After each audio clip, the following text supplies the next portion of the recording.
as always, set up local recording. You never know if you're going to have a PB run. But, as I was saying, I'm going to be running this for Obscurathon this weekend. In fact, tomorrow at about 7:40 p.m. Pacific time, which is 10:40 p.m. Eastern. And if you live in a different time zone than that, I don't know, do the math. There's math to it. So, we're going to do a new game, and we're going to get started in 3, 2, 1, go. Might jump the gun on that a little bit, but oh well, all is fine. So, this will be ran tomorrow, and meanwhile, on Sunday, I'll be doing Mr. Platformer and Island, so we're going to try and get all of those ran today. I'm going to try and survive. I make no guarantee of survival because, well, let's just say I went to a dentist today and my mouth hurts bad. So I'm going to try and talk quite a bit because I need practice talking and commentating and all that good stuff. So we're about to finally be able to be moving and the game will start in earnest, but there are a lot of unskippable cutscenes in this game. We're ready to start the mission. It's holding the wrong button already. Alright, so I did a great job of holding the wrong button. Please confirm radio contact. Radio contact confirmed. Make your way to the launch platform and prime the rocket for lift. So, I accidentally held the wrong button. Every other game in the world seems to have the right trigger as your run button. This game has the left trigger. The right trigger is your zoom in button. Both are important, but starting the game, you're all about the run. You know, we're speed running, we're not speed walking. We'll jump down those stairs. Who cares about low damage? See, they're even like, yeah, it is the left trigger, which is strange. Most games, right trigger is run, right trigger is everything of importance, but it's okay. We're going to hit that real quick, nothing's going to work, so we're going to climb up this ladder where we could turn a valve and get our elevator working because we need to get to our elevator. So we're just going to hit that. Camera alignment is always very important in this game because it's all about where your camera is pointed is a vast majority of your motions and movements. By the way, I have a flashlight. We're going to stand at this button because when we're at the top, we're going to want to hit this button to open the door. There you can prime the rocket for launch. And there we go. And now we get a little view of how bad the world looks because this is the future. This is our future. It's a bad looking future, isn't it? Alright, we're going to run over here, and 3548 is the first phrase that pays. 3548 on the keyboard. We'll run through here, just jump over things, you know, do a little parkour if you need to, just get around stuff as quick as you can. We're going to push this little laddery staircase thing, well, pull I should say, not push. We're going to pull it out of the way. We'll be back for it later, so don't worry. We're going to become good friends with that staircase. And we're going to just run through this cafeteria. That glowing thing is an audio log. We will only use like one audio log in this game. And it's automatically used. Alright, we're rebooting the space station, or space launching base. Spaceport, that's a good name for it. We're relaunching from the spaceport, so we're getting everything fired up. We need to take off. This is the last rocket that is going to ever get out into space unless we save the world. We're going to hit this button because we're going to need this elevator in a second. And if we hit the button now, the elevator will come up while we are doing this. What is this? We are shutting off the helium valve to the spaceship because We need it to be disconnected so we could launch the spaceship. Elevator is now here. There's an helium over there. Why don't we go for it? Because that ladder is about to break. Call it a hunch. So, since that ladder is going to break, how about we grab these stairs from earlier? Slightly bad fit. Alright, and now we will take them upstairs. Take the stairs upstairs. That seems like a weird thing to do. You'll notice turn off flashlight and it recharges really fast. Like, you never really have to worry about running out of flashlight juice. So we'll bring this over here. Put it up there. Do a little jump. Shut off the last helium. Now we go back into that area where we fired up that computer earlier. And we always are going to jump over things whenever we can. We're going to go in here and we're going to hit this final button to disconnect everything, get the rocket ready, and unfortunately that dust storm is on its way here to make things even worse for a takeoff, so we're going to have a minute and a half to get into that rocket and get it going. That's going to be very tight. No, it's not. Anytime, except for the very final time in the game that you get a 3-minute timer, anytime you have a timer that is over a minute, it's all the time in the world. Like, for real. You do not need to worry. Here we go. We're just going to keep running along. I've been playing entirely on controller for this part, but we are going to switch over to keyboard and mouse in a second, because keyboard and mouse is a lot easier for certain areas. Controller for me is easier in most areas. I'm not a keyboard and mouse player, so I'm a little slower than I could be if I was a keyboard and mouse player. Okay, and up we go. That's it for that timer. Like I said, minute and a half. It's all the time in the world. We're going to go first person for a little bit. Rocket navigation systems online. We're nearly there. It's just like your training. You can do this. Initiate You'll notice the crosshair is very hard to see, which does not work good for me, sequencer started. because I have some visual acuity issues with it, but oh well. Auxiliary power units booting up. And then one more of these, Oxygen vent arms safely in place. then this right here, Sound suppression system engaged. and now it is time for liftoff. Rocket boosters That big impressive lever, pull it down, and we fire off the engines and get that classic space shuttle launch. 4, 3, 2, start 1. And then Liftoff. all we could do here is just kind of hang out. We'll look out the window. I mean, you could either look out the window, you could look up ahead. Not much to see, tell the truth, because the world is a very dusty, barren place at this point in its future history. But maybe we could help save us from this fate. So part of the problem in the future, all of the power had to be manufactured on the moon to avert, like, ecological disaster or something like that. And so, by the way, if you look away here, it's going to make you look out the window because it has a cool shot of the Earth below you coming up. But so, in the future, we get all of our power from the moon fired down to Earth through a microwave transmission dish.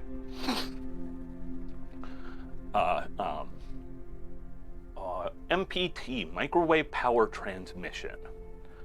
Now we're going to look over here automatically. I did not control that. And so, we're going to have a late title card coming up, but first we got to finish off with this launch. So we got to fire off our second stage. But at one point, all of the power stopped coming from the moon. All communications stopped, the Earth doesn't have infrastructure for power anymore, and the ecology of the Earth is so bad and resources are so limited that this is the final shuttle that can launch to the moon to find out what happened and can power come back. So, we are off to deliver us, being them, the moon. We need to head down to the shelter. These winds are getting bad. Understood. For Tuna 1, this storm is going to jam radio contact. Yeah, so we're going to lose radio contact. This is a very alone game. You are very isolated for a lot of it, with only audio logs and a non-talking robotic buddy to keep you entertained, to help you keep your sanity in the bleak isolation of this all. And here we go, final button inputs. Late title card coming up. I love a late title card. The saying about it just gives, when it's done right, it gives a nice little oomph of class. I mean, it's like the original Final Fantasy. You cross the bridge and you get that late title card. This game, you get this late title card right here. Just look at that. You gotta love a late title card. And then comes the loading screen. We will have a few loading screens. The way we time this game when we are not doing it RTA for an event is LRT, load remove time. And so we always have our splits set up. If you're speedrunning this, you set up ideally your splits for those times that it loads, and that way it makes it a lot easier. There is no auto splitter to automatically remove your load time. So if you're familiar with games like Stray or Deliver Us Mars, those have load removing auto splitters. This game doesn't, so having your splits when the loads show up is very, very convenient.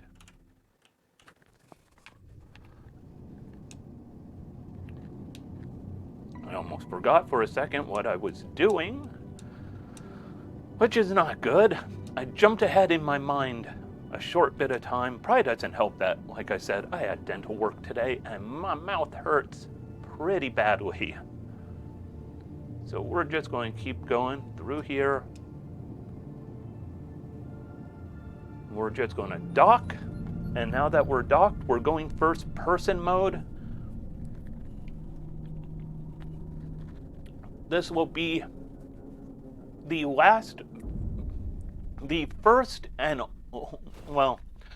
first major first person area for us, but also the last real first person for us.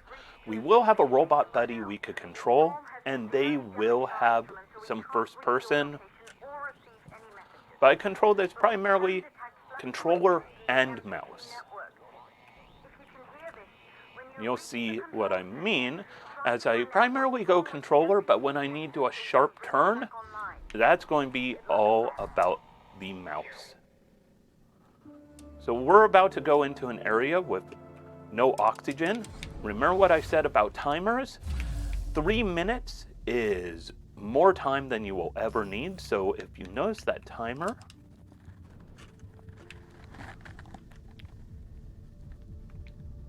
so right here, we're grabbing this battery pack, put it here, that'll let us open this. This is oxygen. We could grab that. We don't need it, but you grab oxygen, it'll refill your oxygen thing. If you're playing casually, you probably are going to need some oxygen because you're not going to know where you're going. But if you're speedrunning, you know where you're going. So the 3 minutes, it is a ton of time. Now we'll go this one. Since we put that other one in, this door stays open. We'll put this right here. Then we'll grab this one right here. Put this right here. And we're rebooting life support. So guess what? Like I said, 3 minutes, all the time in the world. And so we're just gonna go down here. Another one of those audio logs. like I said, we don't pick up those audio logs. Well, we pick them up when they're in our way. We just don't listen to them. So we're just going to float through here. Controls are floaty, but for a good reason. You're floating. You're floating in space. And then we're going to go Libra. And as we go down here, we're going to want to know the next phrase that pays, which is 2539. All of these passcodes are available in the area around where you put them in. You know, classic video game stuff. But if you know it, it's easier. So, there we go.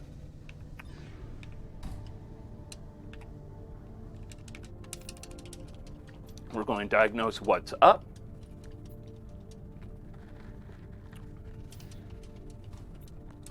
Try and contact the moon base. No communication. Now we're going to go to Orion, which is the next area of this place, and where we get our toy. Remember earlier I said you could zoom in with the camera. You might be wondering, why would you ever do that? Well, you do it because you get a... That did not want to cut nicely. You get a laser cutter. And once again, we are going to have 3 minutes. More than enough time for anything. Also, don't do that. You're in a pressurized environment. So we're going to just zap these. You'll notice there's air canisters available. In that thing up there are more. We will need to open one of those later on, but we have 3 minutes, which is so much time. I mean, so much time. There's more over there.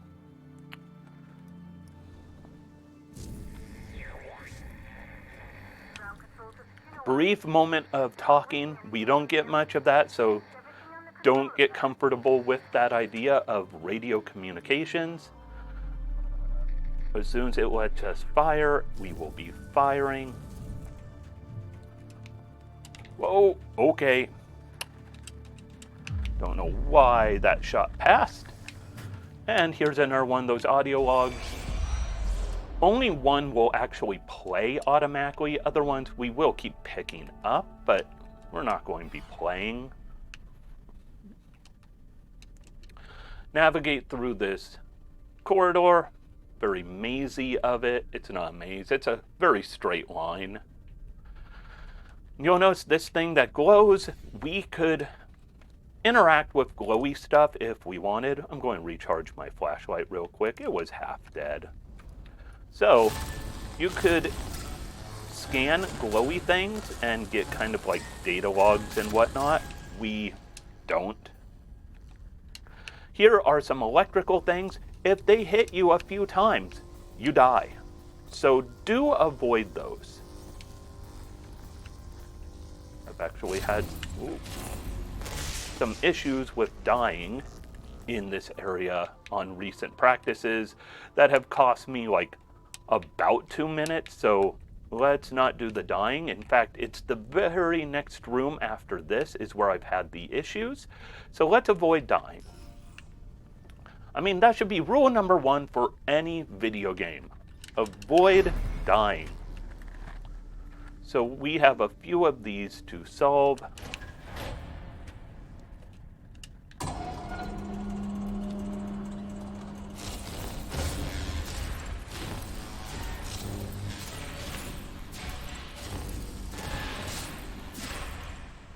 So we're just going to cut a few of those. Go up here. Head on down. Life support energy supply at 40%. Slide through here.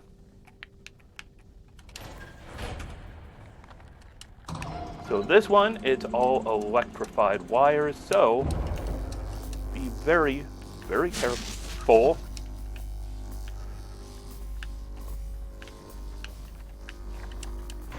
Luckily, once you grab that, Energy supply at they all shut off, so we're good. So this last one is going to be the final exam. We've got every type of thing to solve here.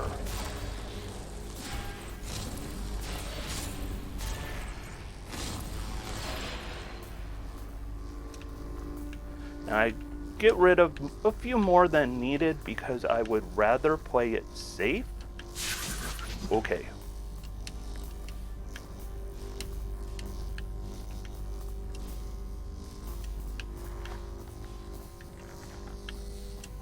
I'd rather play that a little extra safe for marathon practice because if you die, the last checkpoint is the very beginning of this whole area. So you have to go through all of those again, and that is horribly slow. Like, that is unbearably slow. So I'd rather go a touch slower and make sure we're good for the marathon than go a little faster and possibly boop myself. life support shutting down. So we got another one of these up here. You could zoom in ahead of time. And as soon as you're in range, you'll automatically fire. Now we're going to go back to Libra. So earlier we came through from that center corridor and we came to Libra. We're upside down right now, so Libra looks like it's the wrong way, but we're all good. And down we go. And we're going back to that computer terminal we used earlier, and this time we're going to blow up this place. Not intentionally, but mistakes were made, accidents happened, all that stuff. So get ready for accidents and mistakes.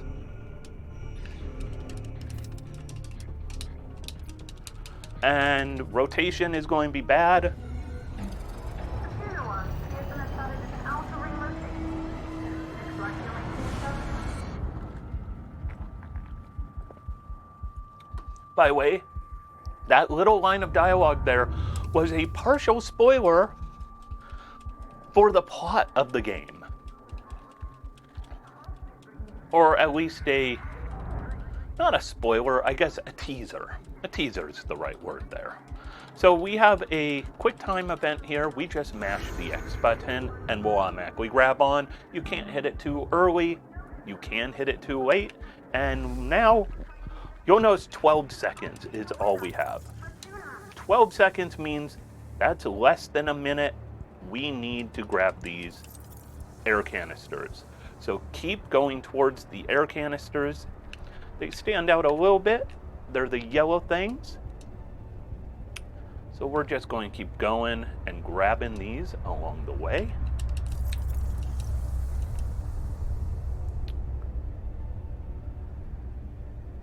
And all is good, kind of tranquil despite the chaos. If you ever see many of them, which we'll see soon, it's probably a trick. So we'll grab that one. Oh, hey, look, there's 4 of them. That's cool. I want all 4. No, don't get attached to them. But there is this chest right here.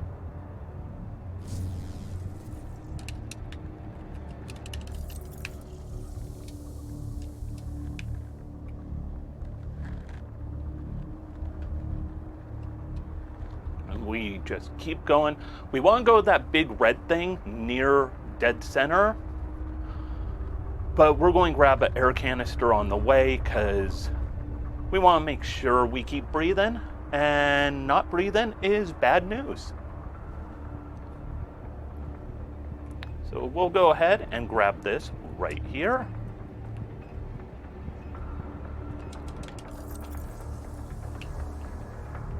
Now go right to this red thing. And we are almost done with the first person stuff, at least when we're not controlling a little robot buddy. We'll get a robot buddy real soon, but we are not going to be in first person all that much going forward. Just short, brief moments of robot buddy, which is good because I am not a fan of the first person. And then we fly in here real fast and frantic, and we just need to hit that red button. And hit it we shall, right there. All right. Now we're going to sit down, go through a little cutscene, and we are going down to the moon. We're also going to have another cutscene, so if you're learning to speedrun this game, this is a good time for a split coming up, or not a cutscene, I mean a load screen. Good time for that split right about now. All right. So far, so good.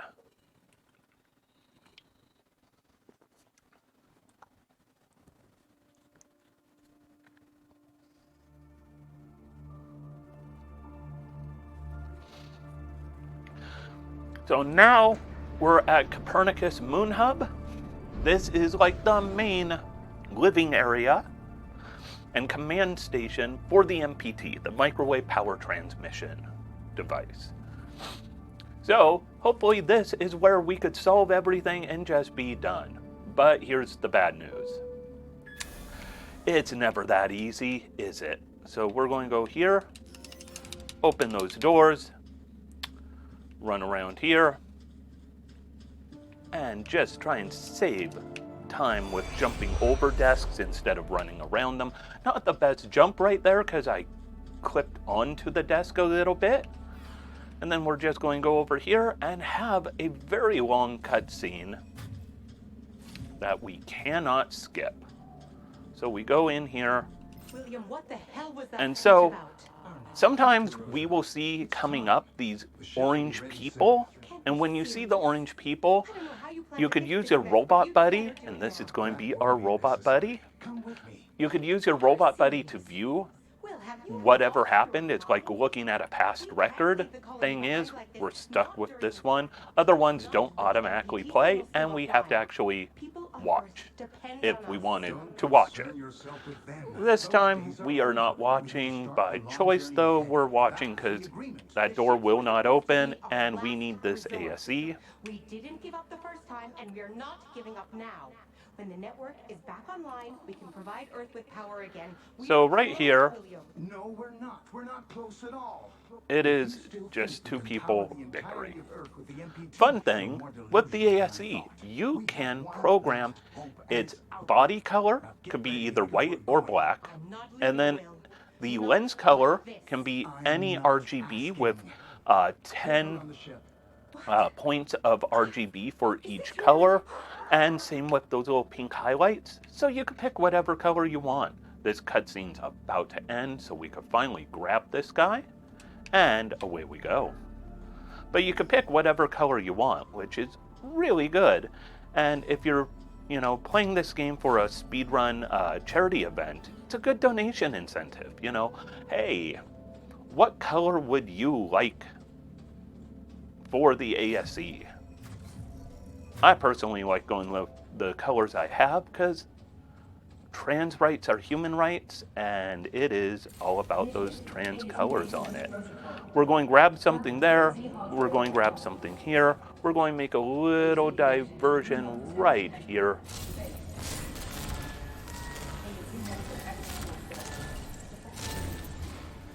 You'll see why we did that soon enough, but not quite yet. So we're going to go up here, and we have a basic puzzle to solve. We need to put together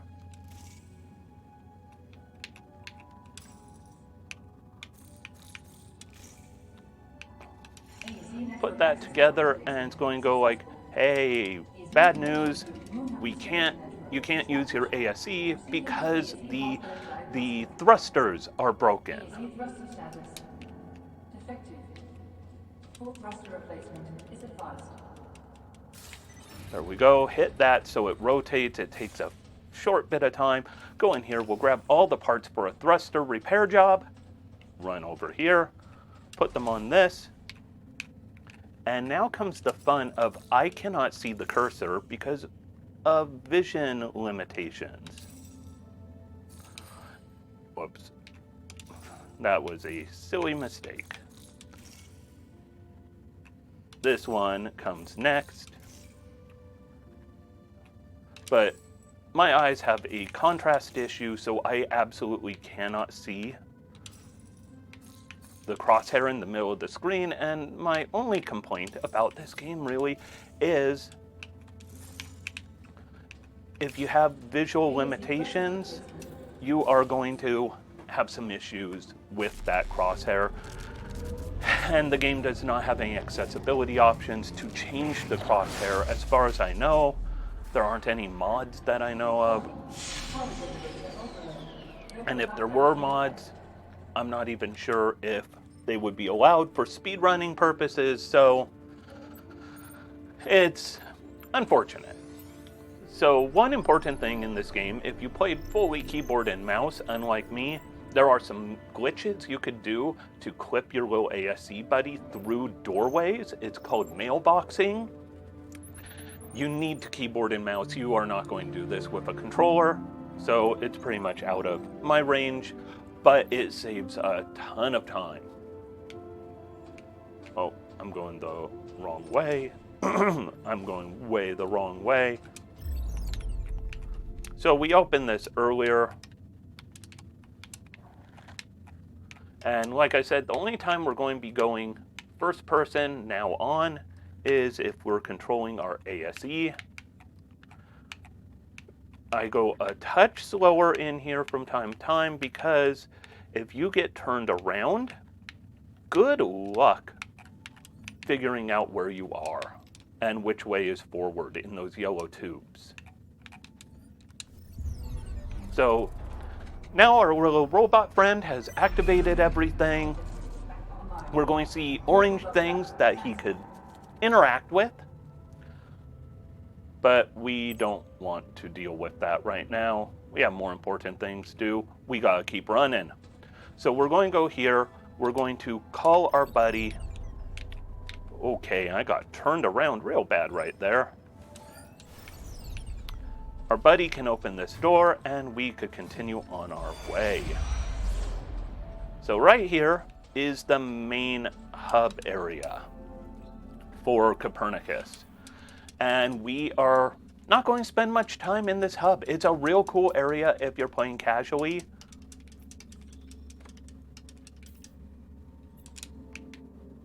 So we told it to open vehicle bay. Unfortunately, it can't. There's not enough power. We need 2 of these batteries because vehicle bay takes 2 batteries to open. Instead, we're going to go to the crew quarter. Also, fun fact, there's an important moon station that was opened in 2032. There's an angry ASE in there that is going to try and kill us. 2 shots and we die, so we only want to take 1 shot. Remember I said 2032 is when an important moon thing was opened. So that's of course a very bad password. We're going to take a shot right here. 1 is okay, 2 will kill. And we'll take this power pack that was overcharging that very angry ASE. And we're going to get going. Just keep running along. And hey, now we have 2 of these battery packs. Having 2 of them means we can take this one here, shut off the crew quarters, and instead operate the vehicle bay. So we're about to be on our way to the 3rd type of gameplay. So you've seen first person, you've seen 3rd person. Now you get to see driving on the moon, which is pretty fun. Unfortunately, it's way too brief. Especially speedrunning, it is super too brief. So to open, I came at that slightly off. To open these, you have to put your wheels on the wheel spots, and if they all line up, the door can unlock. And so, we're going to be driving on the moon, and this game surprisingly has pretty fun driving controls. So if you played driving games on the moon before, with 6-wheel vehicles, so in other words, Mass Effect 1, it's probably no fun at all. Because driving the Mako in Mass Effect 1, I don't know about anyone else, but I hated it. This is fun. Like, there are no consequences, and it just feels good. It feels like you're exploring such a cool environment also. So we're going to get right here. Get out before the door opens. By getting out before the door opens, it means the door will finish opening while we're running there, saving us, a couple seconds, maybe a second. And then I'm going to pound this fact into your head. Ready? If it's a 3-minute timer, you do not need to worry at all. So we're just going to run up here. Go up here. Don't worry about that air. They give you plenty though, because they want you to have fun and explore. And if you're playing casually, go slow. Explore this game. It is a beautiful game. It's an amazing game. Play this game. Enjoy this game. Love this game. Look how beautiful the moon is out there. It's empty but gorgeous. Like, the amount of quality and attention on this game is fantastic. So, like I said, 3 minutes all time in world. We're now done with our timer here. We're just going to line up our transmission. By the way, you could just start mashing X right now. Once it gets there, look at it went. And this game is nice enough to be considerate of your time. We're going to teleport out to the airlock right in front of our lunar rover, which is incredibly considerate. Games do not do that.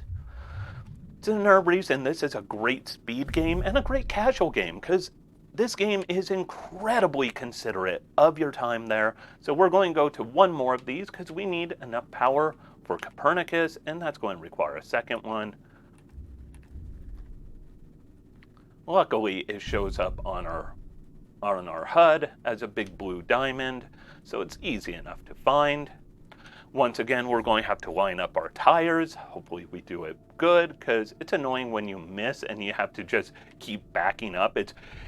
If you drive and you've ever tried parallel parking and you screwed up an attempt and you start doing the back in and then you don't make it enough, and then it feels like that. All right. We're going to need our ASE buddy to help us out a little in here.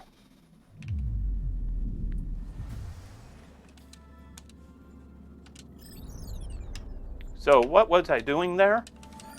If you go into your radio control, your communicator, and hit the X button, it will summon your buddy to you, because my buddy has a bad habit of the first airlock not getting in until or not trying to get in until I've hit the button, and that leaves him outside.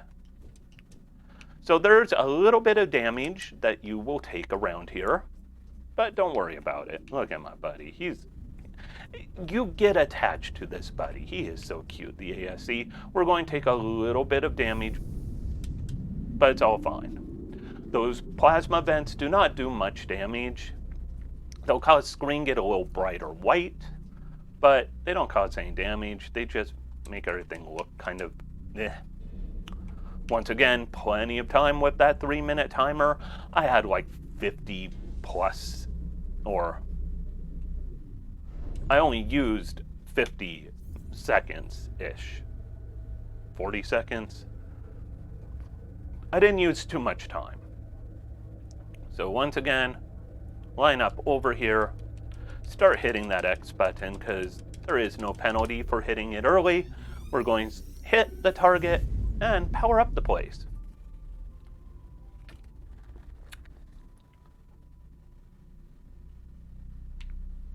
All right. Another cutscene that we can't skip. For some weird reason, there is a whole of one cutscene in this whole run. that you could skip. And we'll be skipping it, of course, to save time. But only one that you could skip in the entire run. Which is very weird. Once again, like I said, you won't hear from other people all that much, so you get extra attached to the ASC. You'll see him just riding up there. Look at my little ASC buddy. He's being so cute. Look at him. He's so cute.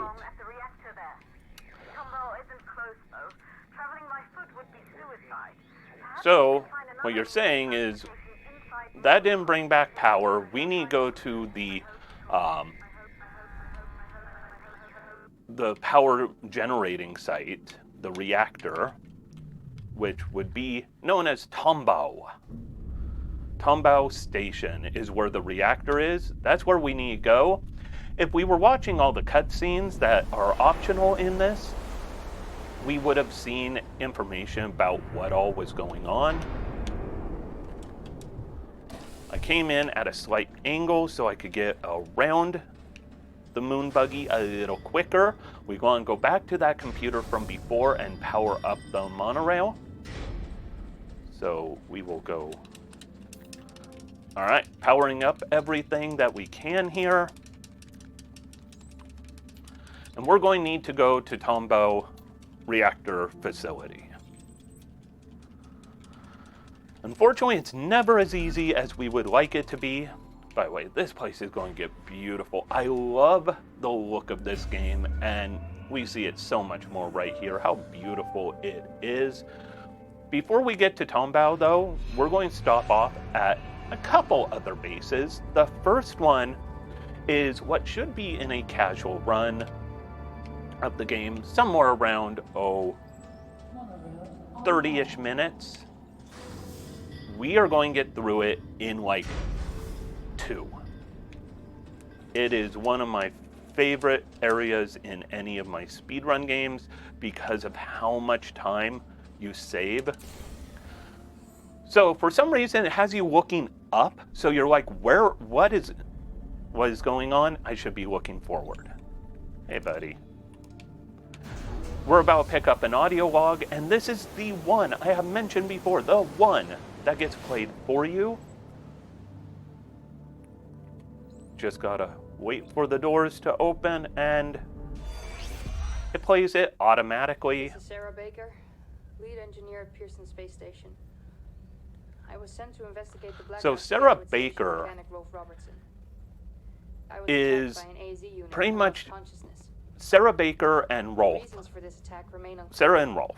They were the two people who were up on that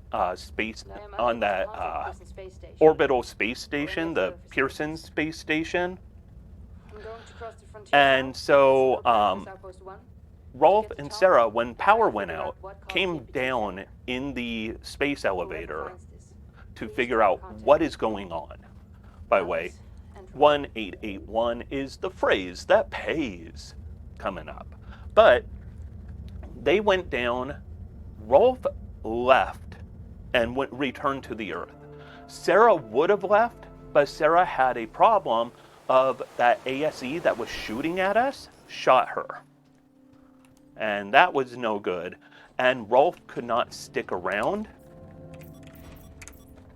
So we're going to just hit this. It's going to say the monorail cannot open. Getting that 1881 takes a while to do.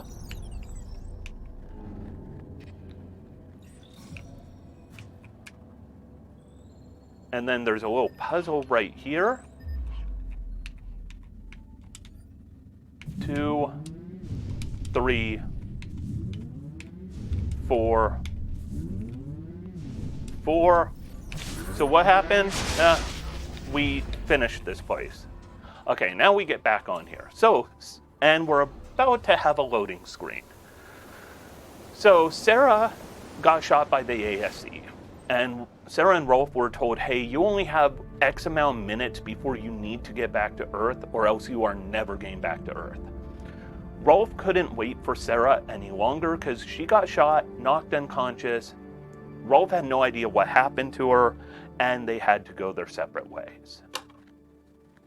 So when that happened, it meant that Sarah was left behind, and she decided, I'm not done.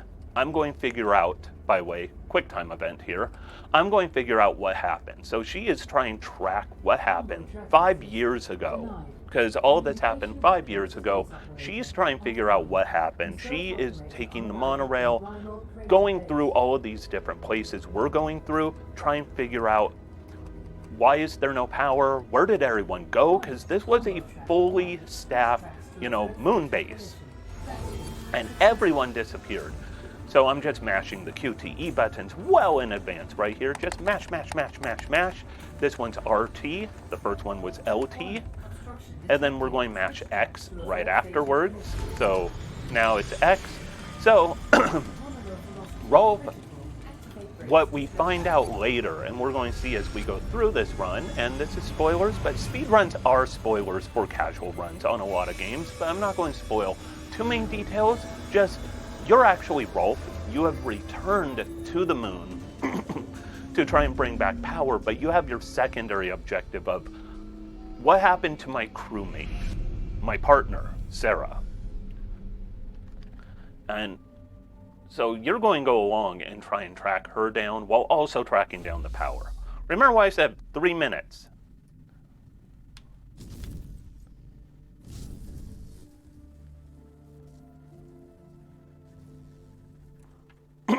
We're just going to go over here, climb up this ladder. At the top, we're going to open another one. Look at that, there's oxygen for us. We're not going to take it.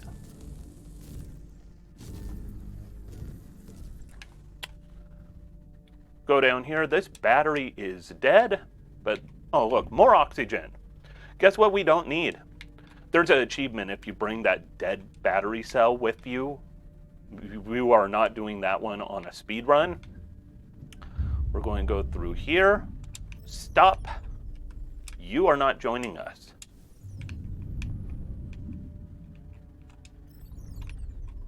Oh, no. Why do you keep turning around on me? We're going to hit that button, and there we go. Like I said, 3 minutes is all the time in the world. I did that sloppy. It should have been just 1 minute. Run through here, hit this button, and we're going to open up another vehicle bay.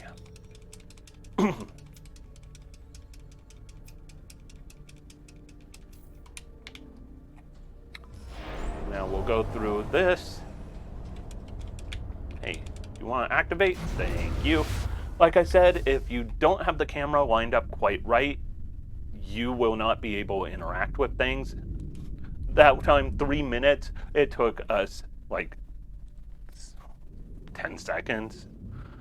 But we get one more round of vehicle driving and setting up those little MPT mini towers.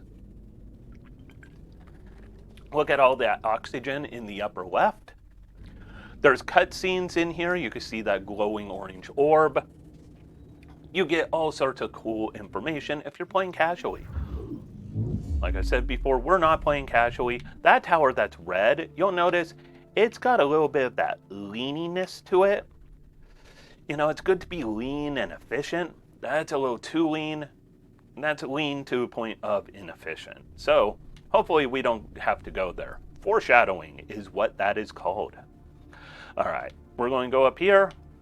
You want to do a good approach so your tires can hit those spots. Run around into here. I way overran it. Go down below the door, go up. And look at that. Buddy opened it for us. I love our little buddy. And we're going to get, coming up in this chapter, a really cute shot of him looking concerned for us. I think of him like a cat in a way. I also think of him a lot like, I think of this partnership a lot like the partnership in the game Stray, where it's Robot Buddy and Kitty Cat. So we're just going to run around here, grab this ladder, and just keep moving as fast as we can. We're going to have some plasma vents. Remember what I said before. No one cares about you plasma vents. You'll notice the screen looks really wonky right now. That's because we got cooked a little bit, but as it comes back, you'll notice, hey, everything looks good. So guess what that means? We healed already. There's only a couple areas in this game where you really run a risk of dying. I had that one area with the electrical cables earlier, which is pretty much, it's a me thing. I don't think anyone else really has issues, but if you are speedrunning, well, we couldn't get it to the base, so I guess, we might have to piggyback off of the leaning tower. That's going to be bad. That lean, it's probably not good, is it? But anyways, as I was saying, there's only, like, for me, a couple spots where I run a risk of dying. Or at least where I run a risk of dying and it's not instant. There is one place where it's instant death and I have bad luck and die a lot. But that one would be an instant death area. Instead, the only place where I really run a risk of death is the game has a stealth section. And of course, being a speedrun game, if you know anything about stealth in speedruns, typically it is not that stealthy. It's all about finding ways to exploit the AI of whatever's detecting you and just get through like you didn't want to waste time. Wow, speaking of wasting time.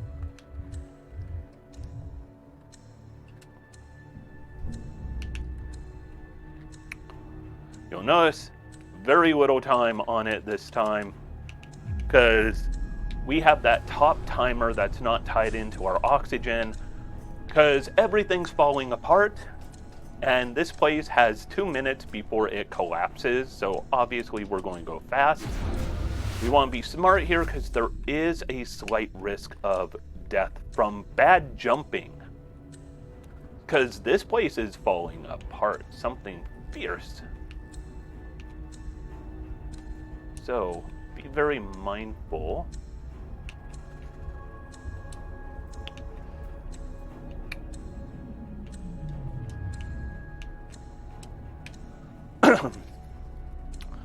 So you can die if you miss any of those jumps.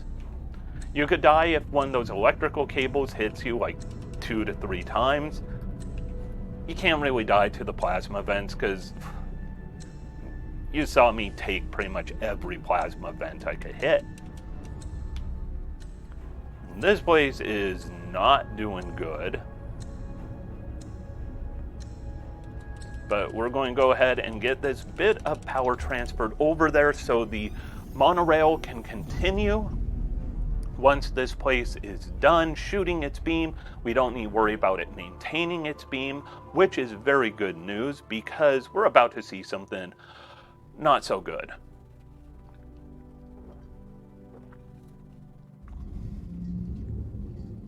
We're gonna see this.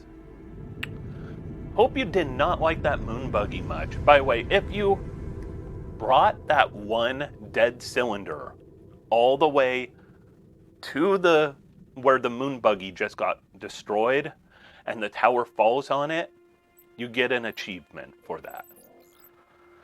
But look, just concerned about me. Little buddy.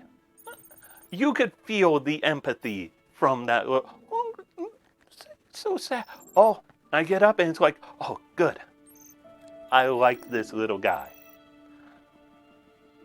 His little ASE is great. And is very based, flying the trans colors. Trans pride colors, because our little guy really knows what's up. Be good to each other. Alright. No more oxygen. If somebody can deliver me an oxygen right now, I could really use it because I'm not sure if I'll quite make it. Time is getting very low. Can somebody just bring me an oxygen, please? Maybe roll it to me. Oh, thank you. Wow, that's really nice. This place likes me. And then take the elevator up. Our air's refilling. If we do this good, we are gonna barely have it refill before we evacuate again. But this is a real quick one. Don't jump over that. You'll hit your head on that one pipe. And you won't make it. All right, we go in here. There's a second category of this run called Any Percent Fortuna. And it is from the original release of this game. If we were playing it right now, we would have had time with that button press. We get one cutscene here of Sarah. Sarah is upset because she just saw what happened to everyone. They left the moon for Mars. How could they all be so... Well, we find out it's for Mars in a little game called Deliver Us Mars. Or maybe they mentioned it here. I forget. I haven't played casually in a long time. Warning. Tombow reactor failing. Outward protocol in effect. Evacuate all facilities. Yes, I know they evacuated. I know! But Sarah gets a little bit of good news right here. Tombow reactor capacity. I mentioned before about we got like Alex, we have to go. oh no, a taste, This would make things a right. teaser of We could fix this. the parts of the plot of the game earlier when Pearson was rotating and then exploded. You're married to Tombow. And you heard back from, the people down on Earth about making yourself at home. That was a spoiler that you are Rolf, which you find out right here if you're playing with subtitles. I'm on my way, Sarah. I'll find you. If you're not playing with subtitles, you don't hear that you are Rolf for a little bit of time still. So it's kind of a interesting thing where the subtitles actually give you a little more information. Forgive the sniffles, it is spring and everything is very much in bloom. So we're going to have one more big cutscene.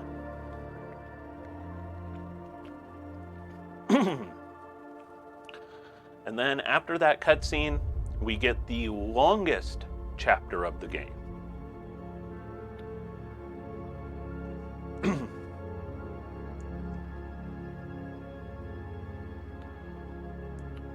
Or I guess kind of tied for longest.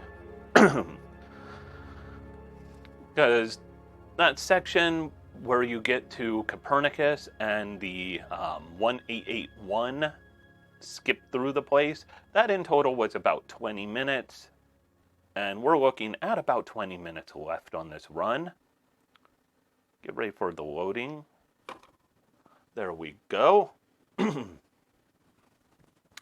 So I need to point out right here, and I should point it out at the start of a run, and I will point it out right before it happens, but right here, this chapter has some areas that I call out for photosensitivity issues, so if you do have photosensitivity concerns, I will point out when to look away, because there is going to be some bright flashing lights, which is not good for people.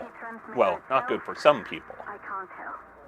But we're at the end. And when that happens, I'm going to make sure I point it out, because speedruns and games should be for everyone, so I'm going to make sure this is as comfortable for everyone as possible.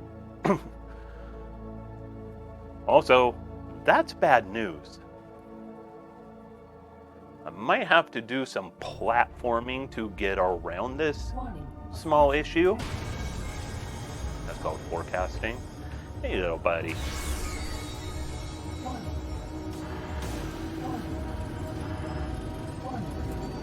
Luckily, we will come to a stop before we die.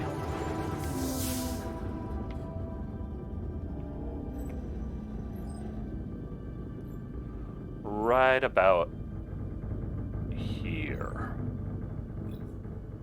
But now we're going to have to get over to that entrance way down there. So, oh yeah, one last little bit of first person for Rolf. All right.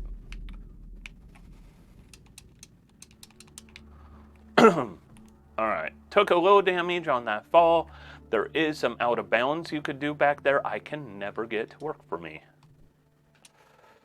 Those refill your oxygen. But like I said, 3 minutes is all the time in the world. We don't need to worry about running out of oxygen. Look, there's another one over there. We do not need to refill our oxygen unless we make a boo-boo.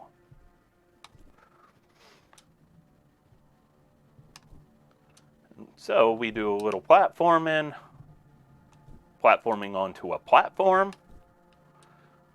Some of this feels very unintuitive when you're jumping because your feet don't quite line up with what you feel like they should. We'll jump over here. And like I said, they give us 3 minutes. It's all time in the world. The very last 3 minutes of this run will be very close if everything goes right. I won't need to get oxygen. If things go wrong, I will actually have to get oxygen. It depends on how it goes, because we do want to play this correctly. By the way, our little buddy is going to help us bypass security.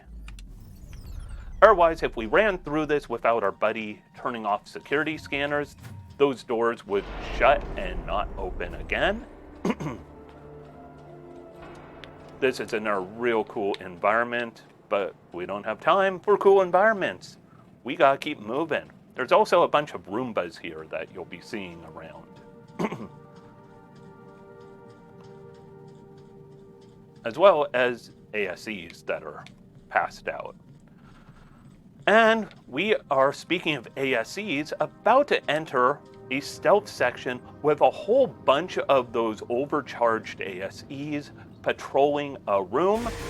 It's going to be bad news. Also, new mechanic, we could break things open by hitting them with carts. And we're going to need to do that coming up with one of the few glitches that I do. I don't do too many glitches in this game, but pretty much all of them are in this chapter. There's 3 main ones I do. Also, notice this ASE nightmare. It is tricky. 2 shots you die. If they find you, they are relentless. We're going to have to break that up there, that upper area. We need to break it with a cart.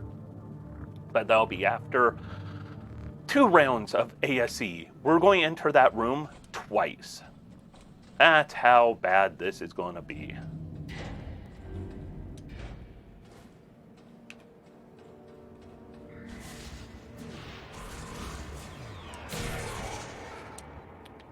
Okay, we hit the checkpoint at least. Which is important because if we did not hit that checkpoint, sometimes one of those ASEs can follow you. Which is really bad news. So we're going... Unfortunately, we cannot go under this, which is kind of ridiculous.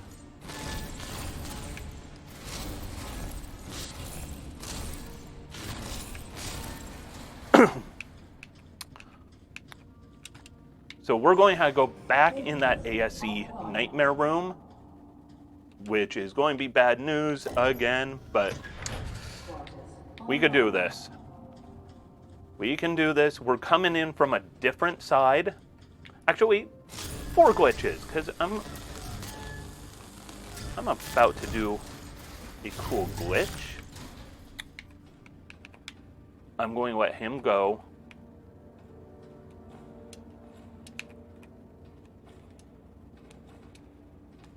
There we go. And the final phrase that pays is 8662. We're going to remember that one. But first, our little buddy is going to go on a little adventure.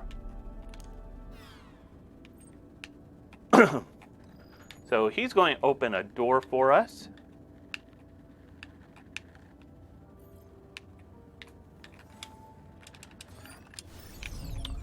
And then here. And now we are going to do a cool glitch.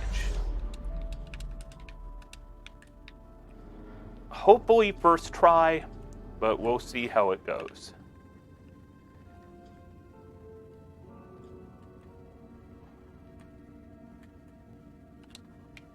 Nope, let go. I don't think I got this quite right. Nope, I did. So, I'm going to move it a little closer because it's a little bad angle. And you're going to see me go through an invisible wall of sorts. There we go. So what happened, I was pushing that thing. And while I was pushing it, or I stood on it, and when I stood on it, I told it I wanted to grab it. When you grab it, you automatically clip onto it. And when you clip onto it, it's going to need to put you on the ground.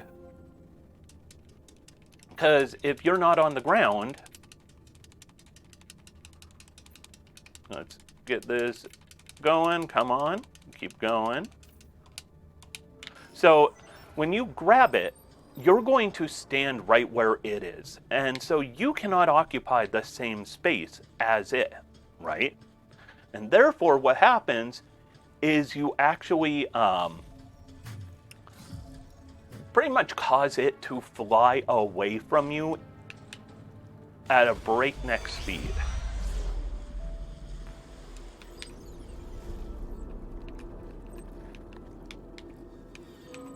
Once again, take our little buddy. It's going to open the door for us. So when it flies away from you, it's going to clip upwards.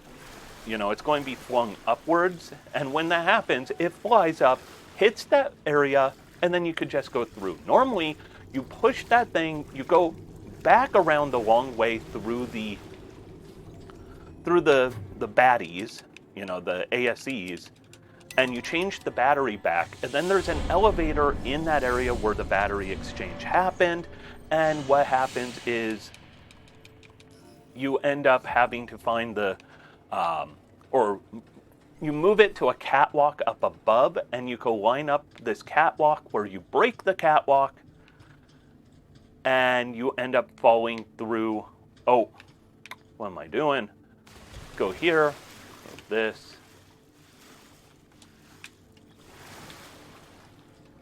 So you move this, you lower this catwalk, you make a ramp where you could have those stairs just fly into it. Let's avoid the water here because it is electrified and that will kill you really fast. You could survive an instant in it, but not 2 instances. So now these are rotating. See how those ones at the top are rotating? When that blue circle is in the water, it is electrified. So it is coming out now. We just push this over here because there is no way out of here without it as a jumping pad. There we go. But yeah, normally you have to move that cart around, those stairs around a lot. And instead, we did it the quick way. Here is going to be another glitch. That is one of the most important cutscenes in the game back there. And we're skipping it because, of course, we are. We open this, we grab this battery, and this is one of my favorite kind of glitches because you're not meant to stand on these batteries, but you could use them to hold things open. You need to get above up there. So what we're going to do is place this right there. And there we go. You'll notice it did not want me to stand on it and it kept pushing me down, but because of where I put it, it knew it couldn't let me slide down, so it turns off that sliding off of it mechanic because it wanted to slide me where there was a barrier. Because of that, it lets me jump. You're supposed to stand on that helium. Look, there's one that's blue, which means there's actual helium-3 in it, which is what you use to power the the Tombow reactor. And so you're supposed to stand on that to get up there, and because of that, it spawns it for you instead of solving some door puzzles involving batteries being live batteries and dead batteries. So instead of that, we're just going to bring this to the reactor, power up the reactor, and have one out of bounds that I will do. So it's going to power up the reactor. Reactor, anything with its light is bad and can kill us. But I'm going to do a little bit of out of bounds right here. Run until you can't move, stop, a little shimmy, and then you could shimmy right past that invisible wall's 1 pixel. Don't get killed here. So it's going to have alternating bright flashes. This is not the photosensitivity warning area, but it's coming up. We are going to take 1 hit. We'll pause behind here. And then we're going to run. If you have a perfect line, you could get through where you'll hit every other one. I am not good with that line, so I'm just going to keep running. And we are clear from it. And now we are going to enter into the actual reactor itself. And it's going to be bad news, obviously. We are also getting near the end of the run. We have one final big challenge area, and it's going to be a doozy of platforming. This elevator is going to have some problems. And it's going to be the one time 3 minutes might not be enough, depending on how well things go for us. So we don't want to be hit by that. It'll kill us.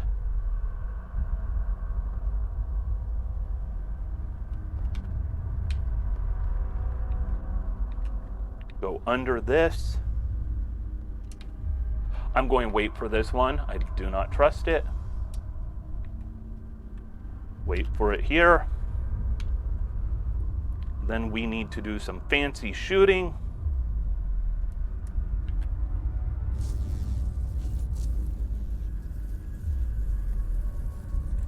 Wait for this one. Go. If we want, right here we can refill our air. We are not. And now we're going to play jump rope. Just keep going. Don't let that thing hit you, because if it hits you, it is game over. Well, it's time to load a checkpoint. And that will cost us a lot of time. Jump over here. Jump up. Up again. Climb up here. And we are going to be so tight on time, but I think we could do this. So we could get some air right here. To air is human.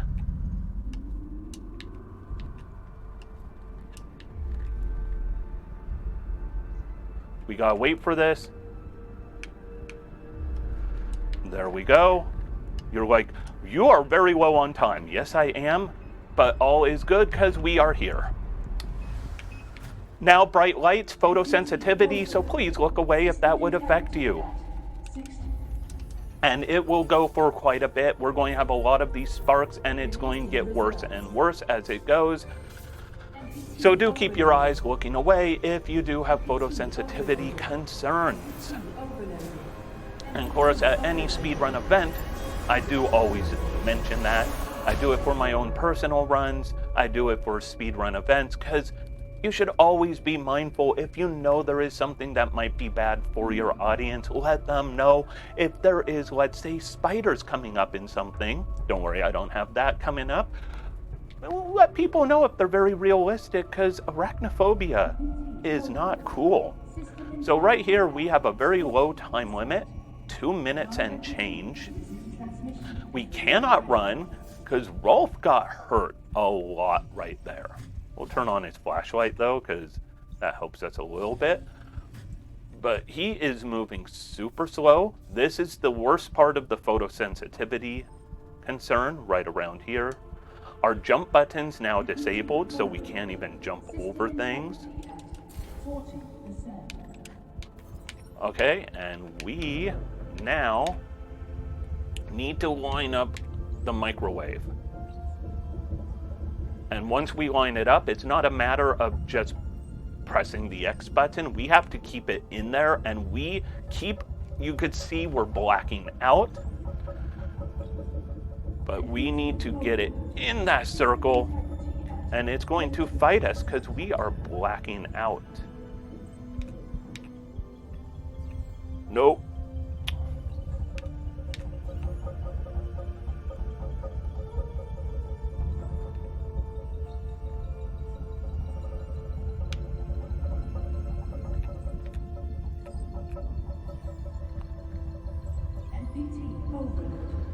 So this is kind of annoying because you keep blacking out, and once it moves out, it slowly goes down some.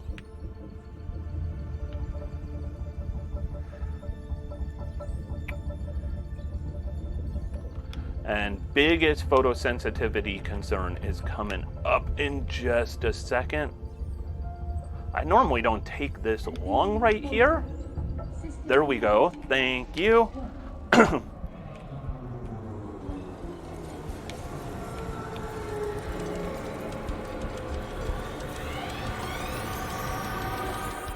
So keep looking away if you have photosensitivity concerns. Please keep looking away because this is a lot of flashing bright lights. But we're also getting to our one cutscene we could skip. Skipped cutscene! Still a little bit of the flashing, strobing lights. However, time is coming up.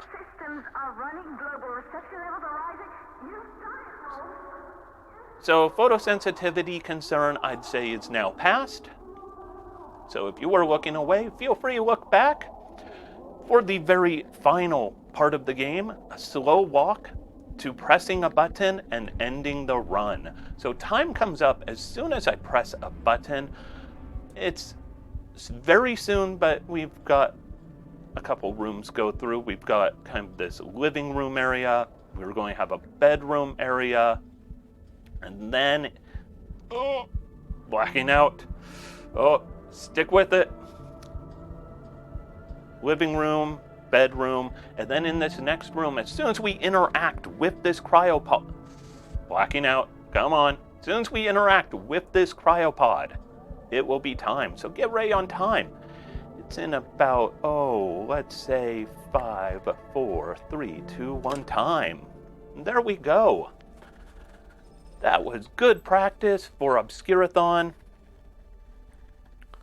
I feel pretty good about that run. And so, there's a bit of things playing out afterwards.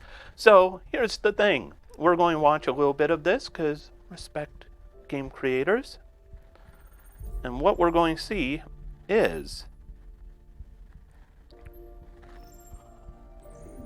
Ooh. We're going to see that I just got a PB. Because my LRT time for PB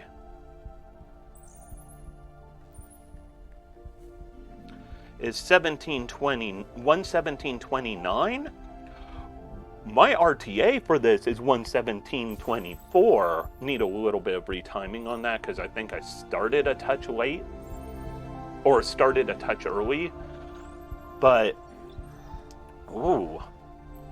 So, doing my LRT, load remove time, this is probably going to fall, typically by about, I think it's going to be a 116 something. Almost assuredly a 116, because usually I think it's about 35 seconds of load for me, I think. So, dude, this is good news. I'm still very far from third place. Third place, LRT is 108.40. Second place is 102.55. And then first place is a blazing 59.50. Which, that's mad skill. But I need to see how that run looks. I haven't actually watched that one, so I've got to take a look at that. But hey, speedrun practice leads to speedrun PB. So we'll go ahead and just wrap this up here and go to the main menu. But, alright, PB run.